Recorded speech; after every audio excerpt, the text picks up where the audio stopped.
it's Kirti and welcome back to my channel. In this video I thought of sharing with you all what are the total expenses if you have to move to Canada as a student and if you are trying to get a permanent residency in this country. I randomly got this idea. I thought of making a video. I'm sure it will help a lot of you guys. We all are human beings and we all make mistakes. If I miss anything in this video, I'll try to write down in the comment section. I'll try to pin a comment and I'll try to mention it over there. Whatever information I could gather, I've done that. So yes, please subscribe to my channel and like this video. Yeah, let's get started. Okay, you can see everything over here. So first, you are required to give Ielts exam.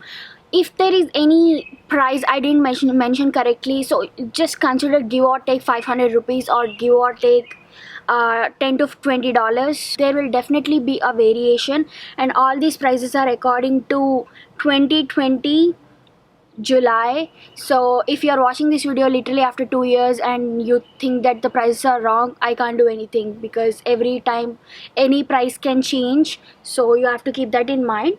First, before coming to Canada, if you want to get a student visa, you have to give Ielts. The Ielts cost in India right now is 14,000 rupees to 15,000 rupees, and I'll mention, so you can see the Canadian dollar amount here. And next, before giving Ielts exam, if you prefer taking Ielts coaching, approximately cost you 7,000 to 9,000 rupees. Again, this is just a general price. Next is after taking Ielts coaching, after giving Ielts exam, once you get your result, you will definitely apply for colleges, right? College applications. So there are few colleges who don't charge anything from you to apply for an admission, but there are few colleges and universities they charge you up to $150. There are few universities I've seen they charge you about $200. So on an average, the range is $0 to $200. Generally, let's say you have applied for 10 colleges, it will be $1,500 if each of the college application is $150, right? So let's generalize the amount, average the amount, and let's say you applied for 5 colleges. One is $150, one is $200, one is $0. So on an average, let's say $500 to $700. That is how much it's gonna cost you. Again, every college application fee is different, so you have to keep that in mind.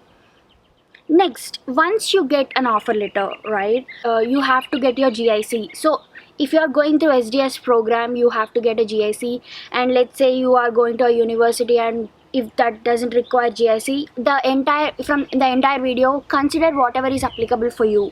It's not like everybody should get a GIC, okay? I hope I'm making sense. So GIC is $10,000.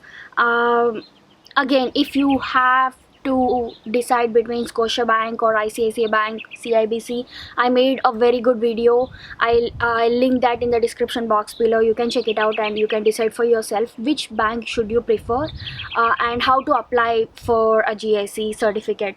Okay, let's consider GIC is for $10,000. Getting a GIC and you have to pay your first year semester fee. I don't know which will be done before, if you have to pay your semester fee before or get a GIC before. You should know that. So first year fee. So I went through a lot of colleges and universities, especially colleges. I went through a lot of them, and on an average, an international student will end up paying $7,000 to $8,000 per semester as the tuition fee. So first year, let's consider $15,000 approximate amount for 2 semesters. So next is visa fee, right? In India, 8,000 to 10,000 rupees. Again, it's a range. If you are choosing a service that, like, if you have to get your passport to your home, like your visa to your home, you have to pay for all these courier charges and everything. So that's why I considered the amount 8,000 to 10,000 rupees. You can see the Canadian dollar amount here. Conversion prices may vary, so the Canadian dollar amount may not be the correct amount. So I'm just using today's conversion rate. And medicals, 5,000 to 9,000 rupees. Again, depending on the location or whatever, this is the range of amount you will pay. And yeah, you can see the Canadian dollar amount here for medicals. Next is flight ticket. one way. Obviously, you're coming to Canada, you have to book a one way ticket. So it depends. Of course, during the pandemic situation, one of my cousins, he paid $2,400 for one way ticket, and I'm sure that's not the case every single time. And the average one way ticket from India to Canada is $1,300 to $1,800. Next is after moving to Canada, initial amount. Well, I carried 3 years ago. I brought 2,000 Canadian dollars in cash with me. So it depends. If you are bringing whatever X amount, I'll consider $2,000 as the initial amount everybody brings. But it totally depends on how much you brought. Just add that particular amount here. And next is third semester fee. Third semester fee is $7,000 to $8,000 again. Let's consider like that. Like if you are doing a 2-year program, again, if you are not doing a 2-year program, of course you don't have to pay third and fourth semester fee. Fourth semester fee, it varies. Let's say you are doing a 2 separate one year programs. Fourth semester fee will be around $7,000 to $8,000 for you. But if you are having an applied project or a co-op option for your fourth semester, if it's a co-op, generally you would end up paying around $1,500 to $300, give or take. If it's a applied project, it will be around $3,000. So that's an approximation, and it's a general price for all the colleges. If your college is charging $2,000 for your applied project in your fourth semester, that's great. You literally save $1,000. Next is this is definitely not a mandatory, but most of the international students after moving to Canada, they generally apply for a US visitor visa. So let me throw that in here as an expense. 160 USD right now, 220 to 230 Canadian dollars. Again, I'm not adding any living expenses or any other expenses other than all the documentation and application process expenses, because living expenses vary from person to person. I don't want to get in that, so I hope you understand.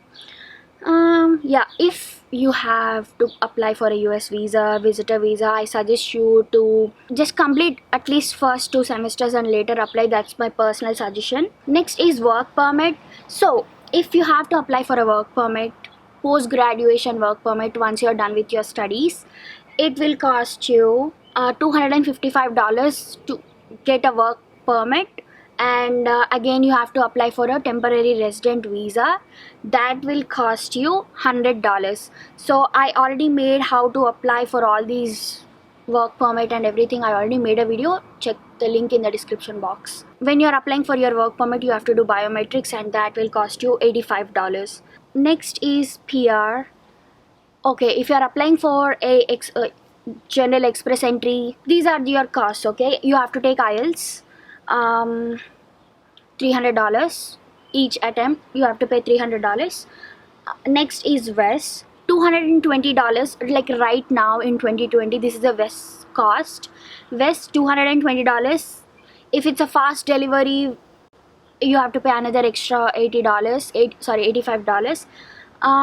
Otherwise, if it's a normal regular like standard delivery, you have to pay $10 as a delivery fee. So next is PCC Canada. PCC is police clearance certificate. You have to get it from your home country. One is from your home country and one is from Canada. So few people might not need a vest or whatever it is. Like these are general expenses I'm counting in. If this doesn't apply to you, you don't have to worry about this expense. Okay. PCC India is $85 approximately. Biometrics is $85, and you can see the price of PCC Canada over here. And next is medicals. You can see the medicals in Toronto price here, and you can see the PCC Canada certificate like the fee. Few people pay for a consultant or an immigration lawyer. Again, those fees you have to consider. Few people charge you $1,000 for filing your PR on your behalf. Few people charge you $2,500, but Harsha literally applied his PR on his own, so he didn't pay for any immigration lawyer or anybody else. PR fees. So recently they increased the express entry permanent residency fee. So it's $1325. And if you are applying for a spousal PR, like me, the spousal PR is $1,050. It's less than express entry standard fee. And let's say you have a child, and for each child you have to pay $150 extra. So these are pretty much all the expenses I consider from being an international student all the way to becoming a permanent resident in Canada. These are the general expenses. Yeah, I hope you guys found this video useful. Thank you so much for watching, and if I realize that I missed something, I'll definitely mention that in the comments, like in the description box. Please subscribe to my channel and like this video, and I will see you in my next video. Bye.